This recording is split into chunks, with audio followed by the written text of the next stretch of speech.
Game കളഞ്ഞിട്ട് നമുക്ക് play സ്റ്റേഷനോ VR വല്ലതും മേടിക്കാം. പ്ലേ സ്റ്റേഷനും VR-ഉം മോനെ അവന് 10-50,000 രൂപയാ. നമ്മളൊക്കെ നല്ല പൈസക്കാരാകുമ്പോൾ മേടിക്കാം. നമ്മളെങ്ങനെയാ പണക്കാരാവുന്നേ? പണക്കാരനാവാൻ തന്നെ നമ്മൾ വളരെ നല്ലതായിട്ട് കഷ്ടപ്പെടണം. പിന്നെ നന്നായിട്ട് പ്രാർത്ഥിക്കണം. എങ്ങനെയാ നല്ലതായിട്ട് പ്രാർത്ഥിക്കുന്നത്? നല്ലതായിട്ട് പ്രാർത്ഥിക്കുക എന്ന് പറഞ്ഞാൽ സന്ധ്യക്ക് വിളക്കൊക്കെ വെച്ച് നമുക്ക് പ്രാർത്ഥിക്കണം. അറിയാം? എന്നാ വെച്ചാൽ കാണിച്ചു തരാം. പണക്കാരനാവാനുള്ള പ്രക്രിയയിലേക്ക് സ്വാഗതം.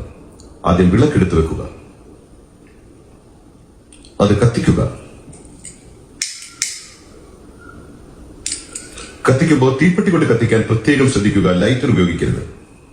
ഇനി അഥവാ ലൈറ്റർ ഉപയോഗിച്ച് പോയെങ്കിൽ പിന്നെ ഊതി അണയ്ക്കരുത്. ശ്രദ്ധിക്കുക, അണച്ച വിളക്ക് പിന്നെ തീപ്പെട്ടി ഉപയോഗിച്ച് കത്തിക്കരുത്. ഇനി അഥവാ തീപ്പെട്ടി ഉപയോഗിച്ച് കത്തിച്ചു പോയെങ്കിൽ അത് ഊതി അണയ്ക്കരുത്. അണച്ച വിളക്ക് പിന്നെ ലൈറ്റർ ഉപയോഗിച്ച് കത്തിക്കരുത്. ഇനി അഥവാ കത്തിച്ചു പോയെങ്കിൽ ഒരു കാരണവശാലും അത് അണയ്ക്കരുത്. അത് നെഗറ്റീവ് പ്രഭാവം ഉണ്ടാക്കും, നിങ്ങളെ കൂടുതൽ ദരിദ്രരാക്കും.